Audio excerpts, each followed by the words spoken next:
Hello everyone, and welcome to another episode of Maine-ly Animals on LRTV. I'm your host Bobby Silcott, and today we've stepped out of the studio and we are eastbound. We're mid-coast at Marine Mammals of Maine, and today my guest is founding member and current executive director of Marine Mammals of Maine, Linda Dowdy. And Linda, welcome. Thank you. No, this is exciting. Yeah, I can't thank you enough. So I guess the best place to start is, I was reading on your website earlier, 2011? Yeah. Tell us a little bit about, and I'd like to know really just, one day you just go, hey, let's start at Marine Mammals of Maine. Yeah, it's a young girl's dream, really. I wanted to work with these animals for a long time. I didn't know how to get to where I wanted to go, and we don't just say we're going to go up and do this one day because there's a permitting aspect. Because the marine mammals are protected through the Marine Mammal Protection Act, you have to go through National Fisheries Service, who carries out that permitting process. So we needed to write a really long document to say why we are the experts and have the knowledge and training to carry out this type of work. And so fast forward to spring, April of 2012, we got our permit from National Fisheries Service to start responding to marine mammals. And then from there, it really has taken off. We've kept this one consistent hotline number for the whole state of Maine. So even if somebody is lost, I'm not sure what beach they're on, that's from someone that's come from another state, there's an option for that through this hotline. And it was really important to try to give a live component. There's so many automated systems nowadays. We created a phone tree, but you're still going to get a live person on that other end to talk to. And if we are busy and can't get the phone, we'll call you back. So that was another important factor. And I think Mainers just in general want to have that approach. And so we've increased over time and increased our capacity for responding to marine mammals, and also finally having a place where we can rehab animals that need it, because other rehab organizations had shut down. So we're the only one in the state of Maine that's currently doing that right now. Wow.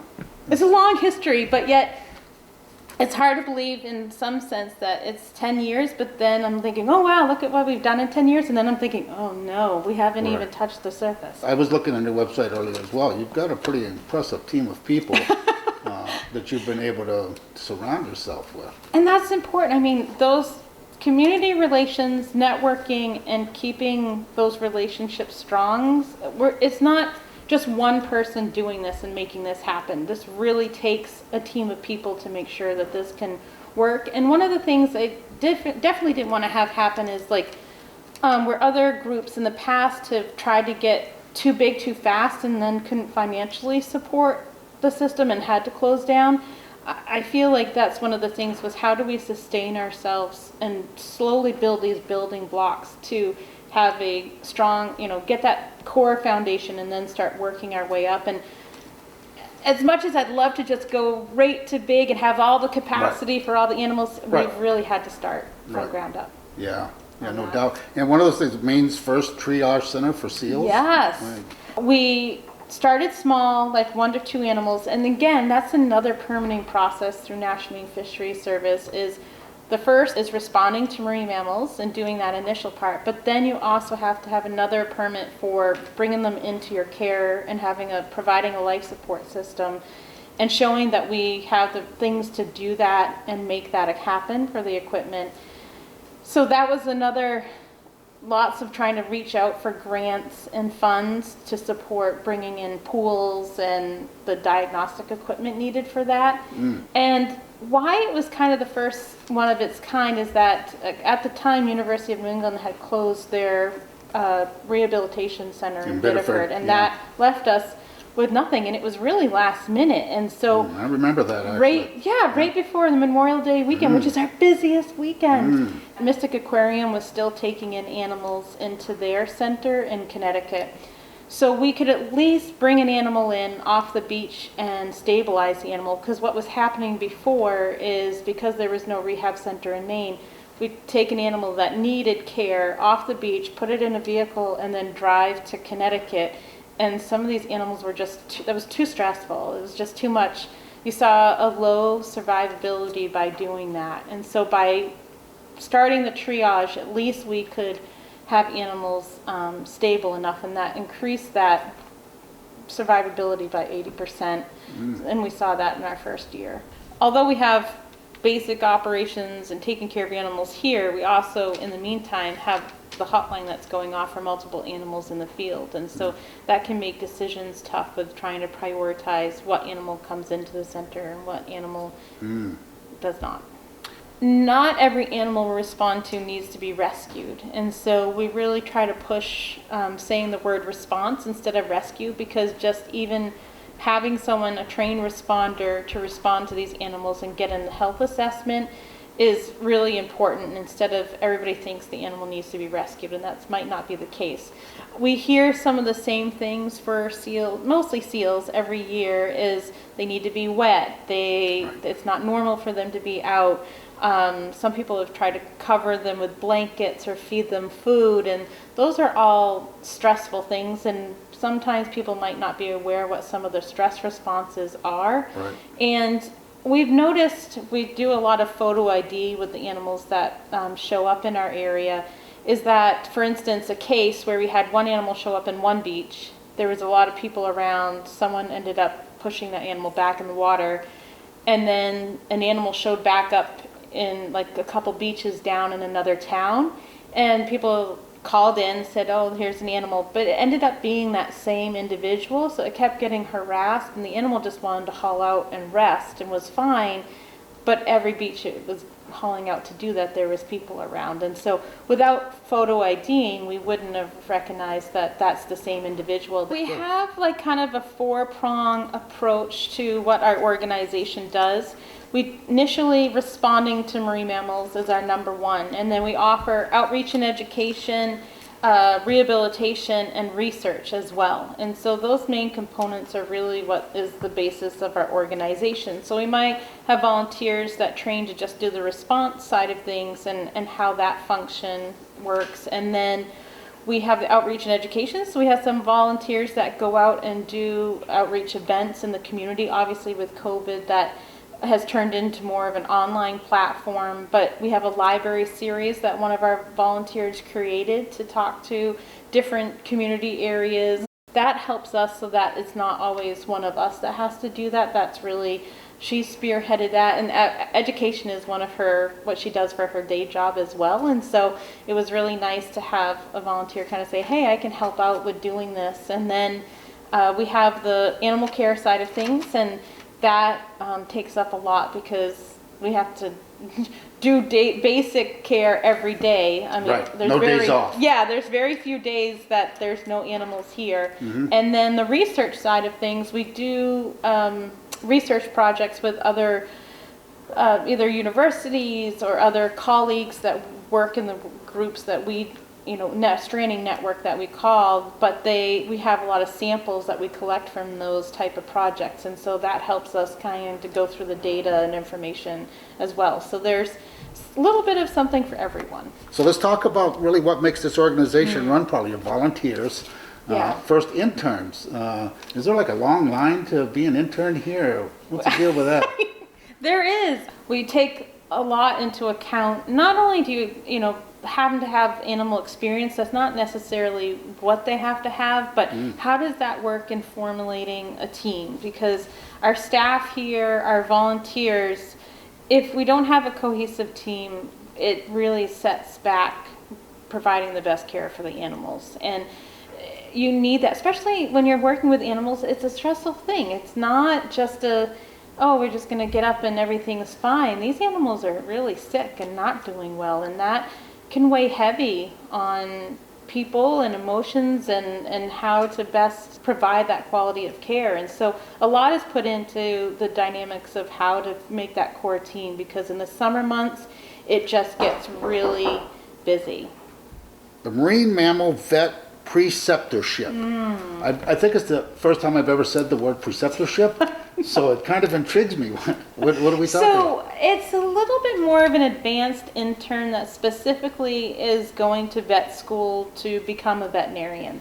And so those students tend to have a little bit more of background and foundation of animal components before, instead of an undergraduate program. So there's a little bit, they're going to have anatomy and physiology, a few classes on that. They're going to know some of the blood work. So that's some of the stuff that we do here. And our vet who works with us kind of wanted a student that can help us have a little bit more knowledge than of like getting into the veterinary side and science side of things, and that would help understand some of the reasons why we do some of the treatments and care plans for these animals.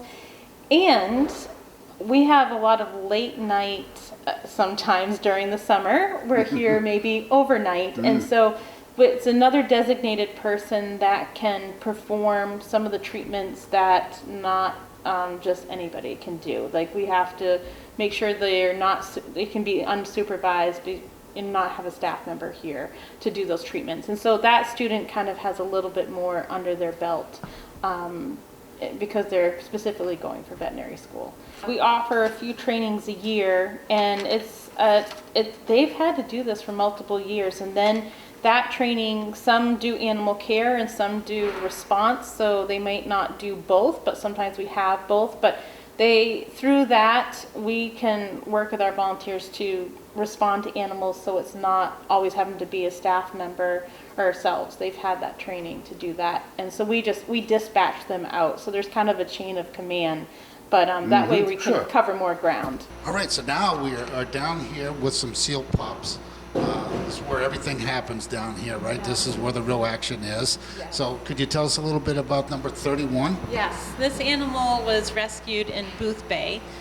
Public had reported it in. This is a juvenile harp seal, and he's been with us for almost a week now, and he is doing a lot better. So you'll notice that these animals are not in water all the time, and that's because they're trying to rehabilitate them. And if you're constantly have them in water, they don't really get to rest or regain their energy. This animal is dealing with some minor respiratory and some infections as well, and so he's responding to treatment and is doing well.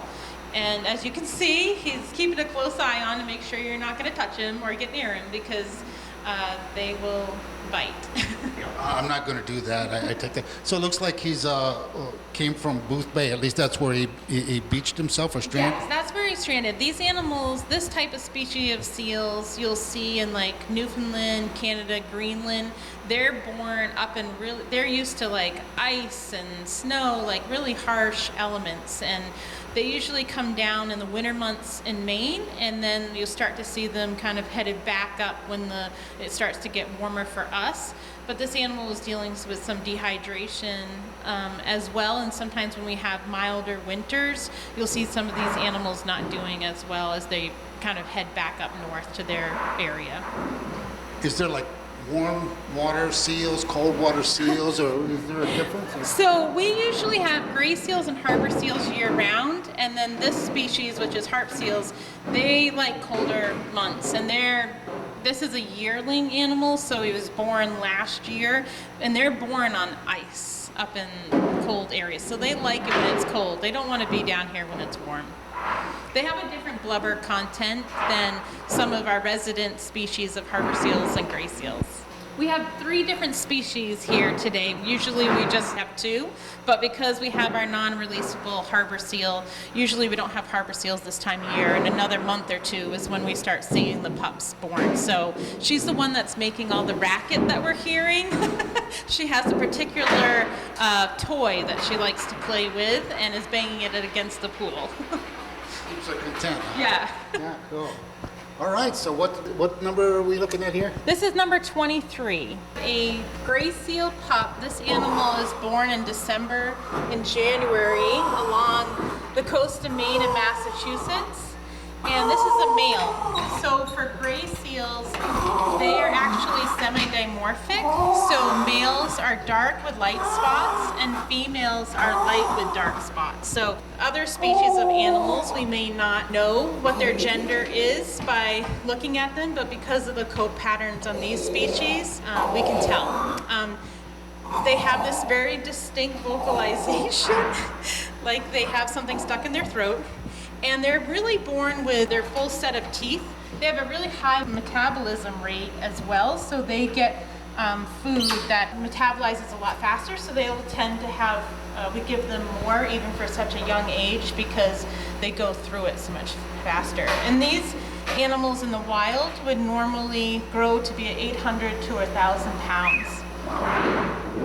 Got a little ways to go there. Yeah. And just to know that these animals just get very big and aggressive. Different species and age classes for seals exhibit different signs, and they, a dependent pup needs to still probably be with mom. And so there's different factors, and that's where our trained responders have that information to kind of go on, because that's something that we kind of discuss in trainings and work through. I will say for other animals, because we do respond to, I've been talking mostly about seals, but we do respond to whales, dolphins, and porpoises as well. That's more of an immediate response, and that's a whole different level of behaviors for those animals. But yeah, the bigger the animal, the more you have to be careful around them, because they can really do some damage if they're stressed. A stressed animal can hurt somebody. Takes money, takes funding to do this. You've got a fundraiser chapter volunteer program. You have 3 chapters throughout the state. That's pretty impressive. We just started that. That's new. Yeah. So if somebody wants to get involved in that, if somebody watching this, absolutely. How do they get on board with that? So they'd reach out to us through our email. There's the info@mommy.org. Then they can have an initial, and then obviously they could call us as well. And we have Lexi, who is one of our staff members, that's kind of spearheading and leading that. And fundraising, is there something, you're working on annual events? Yes, we have our 5K Ocean Commotion that we usually hold every October. Ocean Commotion, that's not 5K swimming, right? No. It's 5K running?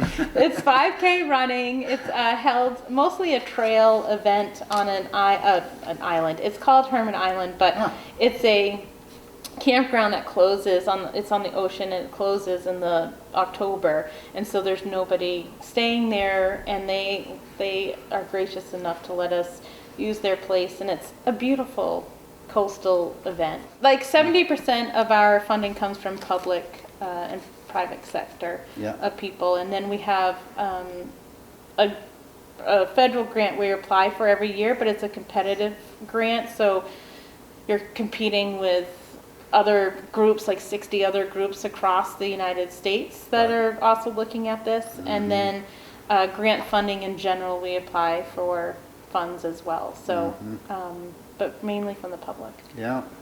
Now I also noticed the seals are numbered and not names. Yes. That's a good question. Deep reason for that? Yeah, so each year we start off with number 1. And so places I've worked in the past, we may name them, but sometimes we just don't have those animals long enough with us, and that's the goal. You don't really want them to be with you long enough. We usually respond to about 300 individual cases a year, and live or dead. All mammals. Animals, yeah.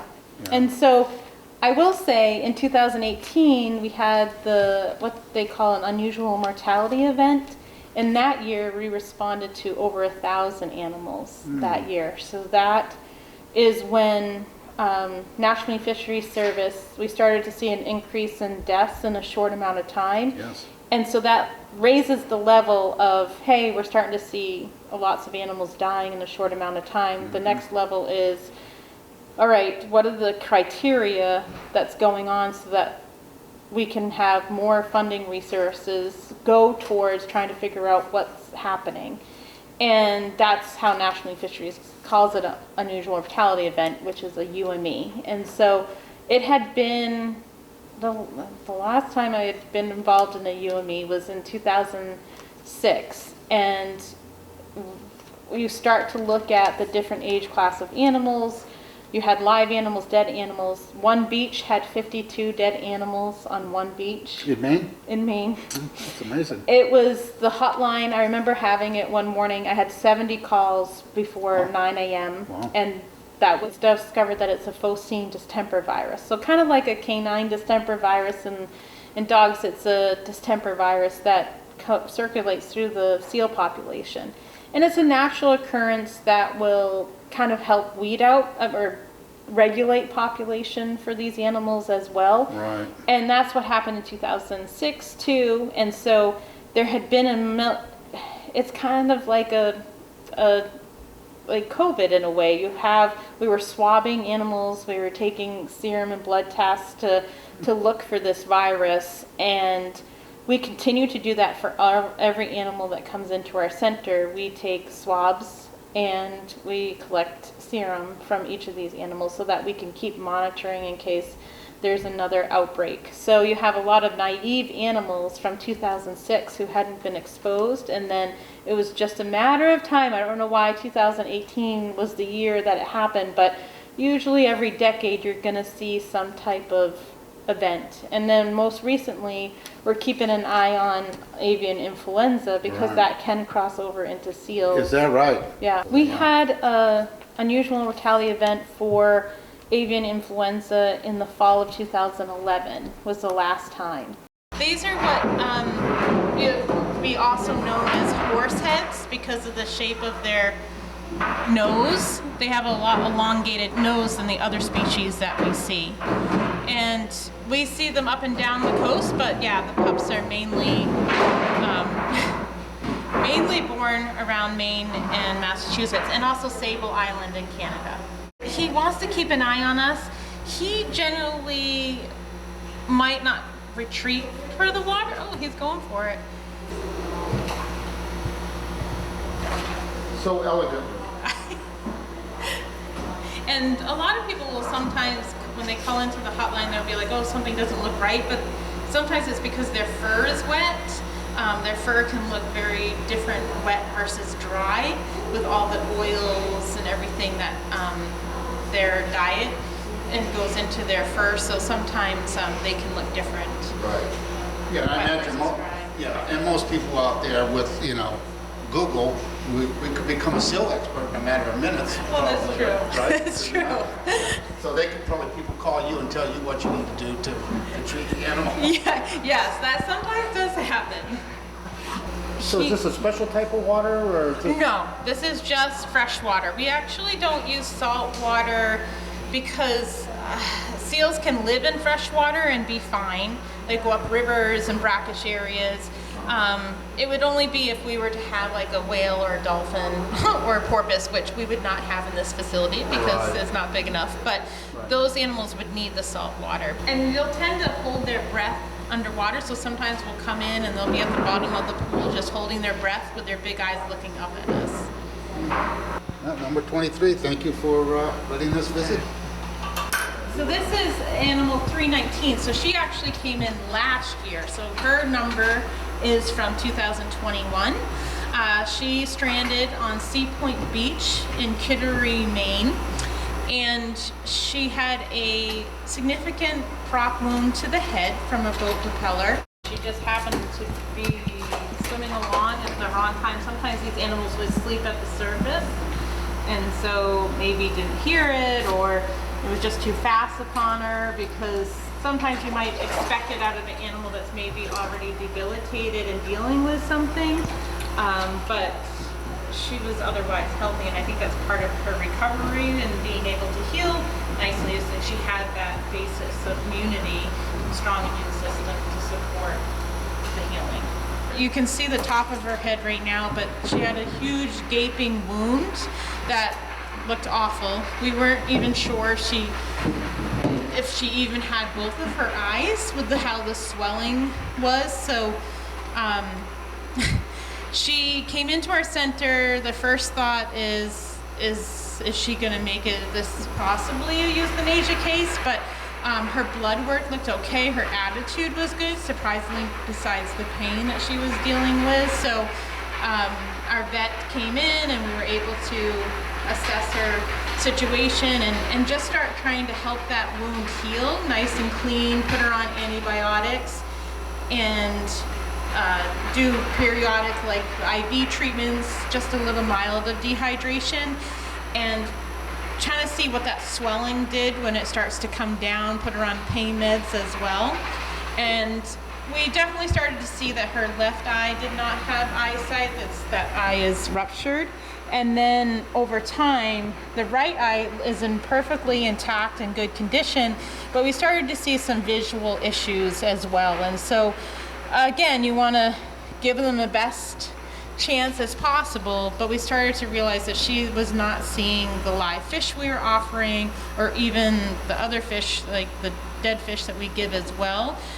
She would mainly feel it by touch than by seeing it. So it's a difficult position, but she was deemed unreleasable by our vet, and that's a real big process in the permitting world of National Fisheries Service, because there needs to be a facility, potentially. They have a list of facilities that might she would be a candidate for being housed at one of the zoos or aquariums, but she's not out of the woods, because if there is no facility that could take her and have a plan that was great for her, she would potentially have to be euthanized at a certain point. So we were a little nervous of what her future holds. As you can see, she gets around really well. We kind of nickname her Chub Chub sometimes, just because she did put on a lot of weight. We had to put her on a little bit of a diet. She, because she's non-releasable, we give her enrichment toys, so that's why she has bats that she's destroyed and other toys, so that she doesn't get bored seeing the same four walls all the time. Can she hear? Yes. So she can hear fine. She can hear. Actually, her sense of hearing and smell has increased since losing her eyesight. And so you'll start to see, they'll notice a routine, and this is why we don't want other animals that we work with in our center see us all the time, habituate. An animal like this is going to, because she's been with us for a while, but the whole goal of rehabbing and releasing other animals that are fit to be back out in the wild is trying to do that as quickly as possible, so that they don't get used to people and as well, because you can see that she just has a quirky, fun personality, does not care, is not aggressive, whereas the other seals you've seen here today do not really want any part of you and are very timid. So she did find a home. We're waiting to know where her home will be, but she does have a placement. So now the next steps is where she will go. Well, thanks to you guys for doing all of this. It's quite amazing. Looking at this, it looked like that must have been a horrible wound when that seal arrived. Yeah, we actually, our vet, we use sugar. So we try to use natural healing things. Sometimes it might be medicinal honey as well, but sugar and honey are healing components for these animals. So it healed up really nicely on its own, and just kind of care and maintenance. And when we had a lot of snow, we would put snow in here, and she'd roll around like crazy. And that's another thing not to mention, that you've got a website obviously, but Facebook, you were talking about there, you guys put a lot of videos in. And we do that. We're not open to the public because these animals are undergoing rehabilitation. So that's a snapshot of how we can do the work that we do and share the work we do by getting it out through social media and people getting on our mailing list to hear updates as well about what's going on. We try to be as up to date on things as much as possible, but sometimes if there's busier days than others, then we do what we can. So how about board of directors? Are you Yes. overstaffed with board of directors, or are you looking for? No, we're always looking for great individuals. We have one of them, my board chair has been with us for a long time. He was like my champion of helping getting everything going, and he is still with us now. And so we have a fun group of 7 board members that have really, some have probably stayed just because they love the cause, and it's nice to have that support system and knowing they have our backs. Another thing, I know you've got an Amazon wish list, a walk-in freezer. So you don't typically see that on an Amazon wish list. Chest freezers, and then for the viewers out there, this is, if you have a walk-in freezer that you're not utilizing, you'd like to donate, please get in touch with them. That's probably not an inexpensive item. No. Chest freezers, 19 cubic feet in range. iStat handheld blood analyzers. Yes. You typically wouldn't see that on an No. Amazon wish list, but I imagine that's a critical are. tool Yeah. you need. GoPro cameras, that'd be easy for people to donate, I would think. We use it for training purposes, but also if there was a case that went amiss, what did we not see? How can we reflect on that? I mean, each year we're trying to learn from things that we do, and, Right. and something, environments change. What's the most challenging aspect of this? It's being able to keep consistently funding coming through the door so we can keep our doors open. And I think what's the most challenging is that there's more of a need for animals in need, and we don't have the capacity for all the animals that need that care.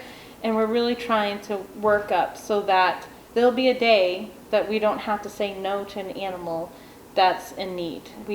It's frustrating to know that out in the public we might, calls in animals, and we can't always bring in the animals that need it. And so still keeping us around, because we want to be that voice on the other end of the hotline when people call in to be knowledgeable and what's okay, what's not okay for these animals. And I think a message for the public as well is that report something when they first see it, because sometimes if we don't know about an animal and then it goes on too long, then it might be too long.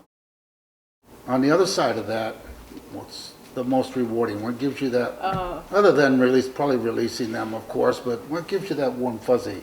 Releasing them is nice. I will say when you have an animal, like you'll see animal number 20 that is in our center.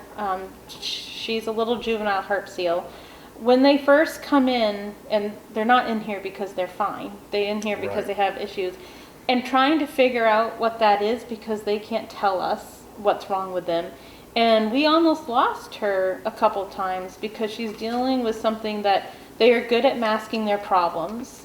We do take blood, but diagnostically that's a tool. It doesn't tell us the whole picture. So also trying to read the animals. So being able to recorrect animals that come in are not doing great, and knowing that you've figured it out and they're turned the corner to doing well, that is the most rewarding. Like, okay, we know what we're doing. We've troubleshooted everything that animal was like experiencing so that we can counteract it, and it's working. That's when you're like, whew, because all of us kind of stay up late at night when an animal first comes in, like, is it okay? I mean, how many hours do we go in between so we're not offering too much stress during the critical treatments? That first 24 to 48 hours is the most critical when these animals come in.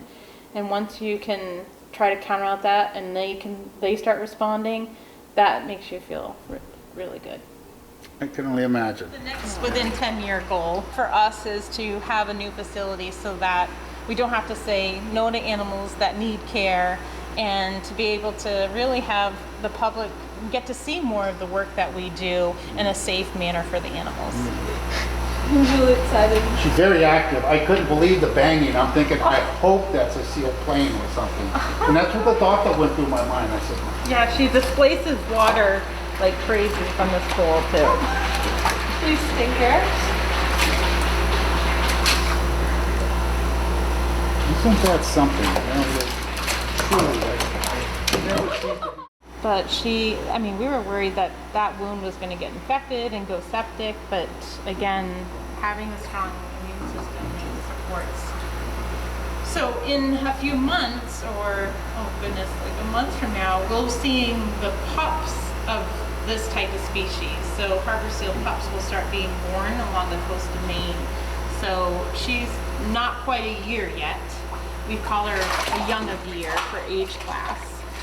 But we start to, you see they're more of a mottled pattern, harbor seals are. Oh my gosh, let's see. More of a mottled pattern compared to the other coats that you've seen here for different species. And so those pups will be born anytime in April, May, and early June. And then they nurse from their mom for 4 weeks, and then they're on their own. So is she on a regular diet now? Everything's no other than, Well, it's cut down on her. She's lost a couple pounds, which is fine. We just didn't want her to get too big. She kind of balanced out what her calorie intake is, and that seems to be okay. is that what do you feed? Just, is it always fish? It's or- always fish. Always fish. Yeah, it's always fish. Now, do they And- have a preference or? And we particularly do herring. It is because of COVID, our fish supply has been a little nuts with, it's all over the place. And I look a lot at the fat content of the fish that we're getting. So most of the fish have been more from the Pacific herring because they have a higher fat content than the Atlantic herring do. And so with animals in rehab that are underweight, you want to give them that higher fat content so that they gain weight sooner. With her weight wasn't so bad when she first came in, but she didn't take long for her body to process the fat content of that's a little higher in the fish that we get. So it seems non-typical of the other patients you have in here, but Oh, does she like belly rubs or anything like that? Or is that She's something not you just don't do? aggressive. We don't do it, but I mean, if we have to get in to clean the pool or have to move her around, we don't have the same safety measures that we prepare for as we do the other animals. Like we have heavier gloves when we're working with other animals, or using a full blanket so that they can't come around and bite us. With her, we pretty much know that she's not going to do that. Unless, I will say, I do feel like animals sense people's energy, and somebody was to be aggressive or angry with her, which wouldn't happen here, but I think she might have that instinct kick in. We don't underestimate a wild animal, but again, she's used to us too, because we've been primarily the ones handling her for so many months, but that's not typical that happens. These other animals do not want you to move them. Right, yeah, for everyone's best interest. Yes. To do that. So actually, I guess you're preparing her for her next step, really, Yeah. right? Because she's Yeah. going to be around humans and cared for. She is, and they need to be able to do health assessments on her without actually having to restrain her too much. So we've talked like just how that demeanor is a good thing for her to have going into her next life, wherever that's going to be. Oh, man. Yeah. She had her own little Olympics going on. So when the pups come in about a month or so, and at first they really don't get any water access. They're young, they're getting tube fed like 5 to 6 times a day, and we have to balance it out between every 3 to 4 hours. And then once they start to graduate to being able to be weaned, then they move into these bigger pools. So there's probably 3 to 4 animals that can be in this one pool together because they're small. And then you start to see their social aspects. Younger animals will do that, but as they grow older, they just naturally know that they're solitary. They have a 2-month delayed implantation. Yeah. For harbor seals, and so even though they're mating in July and August time frame, it will be delayed implantation for 2 months, and then they will have their pups in April, May, and June, because it takes about 10 months for all that process. And then they just cycle back through again. And then in July and August, you'll see the mating for harbor seals in the Gulf of Maine. And that's also the ending of the pups. So once that weaning is over, the mating begins. And you'll start to see different behaviors from the harbor seals in the wild. They'll do a lot more porpoising, a lot more acrobatics, and a lot of vocalizing going on. And they just tend to, that's why the die-off of 2018 impacted a lot of animals that year, because it was during the time that these animals were more together, so they were passing that virus around because there was more of them. In the winter months, that doesn't happen because they're more dispersed throughout the Gulf of Maine. So they're solitary animals. Mostly these animals, even though when they're young, they might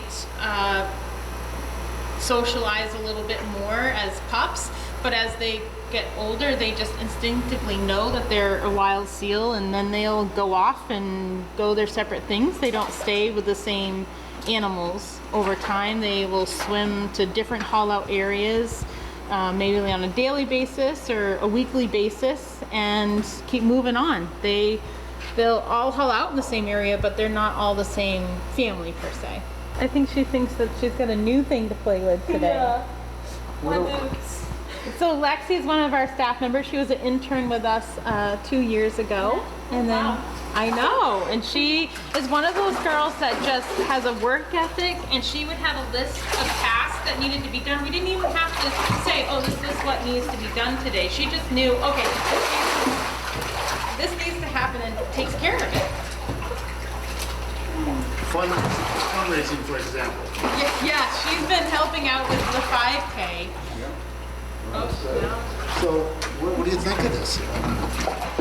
It's crazy because I grew up here similar to Linda. I always knew I wanted to do something on the water related, but this was never something I thought was in reach, kind of like Linda said, but Linda created this.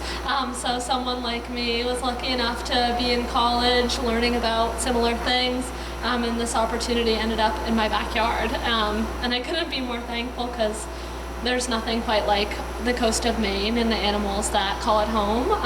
And so I couldn't be happier just to get to play a part of things like this and things like 219. You gotta love it when there's a mutual benefit, you know?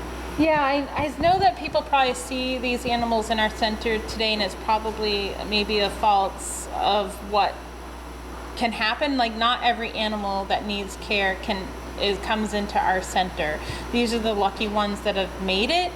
And when someone comes across an animal on the beach, it's really important to stay back, reduce that animal's stress. If they have a dog with them, because sometimes dogs will end up finding the animal before they do, retrieving that dog, letting this animal stay out. It does not need to be wet or covered, and calling our hotline to have a trained responder and assess the animal and get more information, and so that we can get a better judgment of what's going on with that particular individual.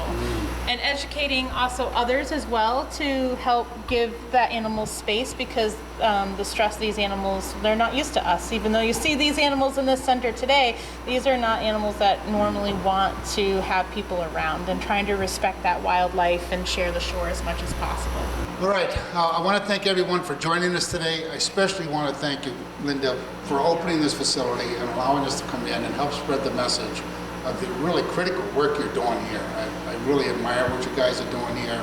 And as I said earlier, I want to give you an open invitation. If you want to be back on the show, there's a message you want to get out there to the folks. I'm sure there's always things changing here all the time, so yeah. Absolutely. All right, well, we really, really appreciate it. Thank you much. Thank you. So there you have it, folks. That's one for the books. I really hope you enjoyed the show, and get in touch with the Marine Mammals of Maine and get plugged in and help them out. So once again, thank you.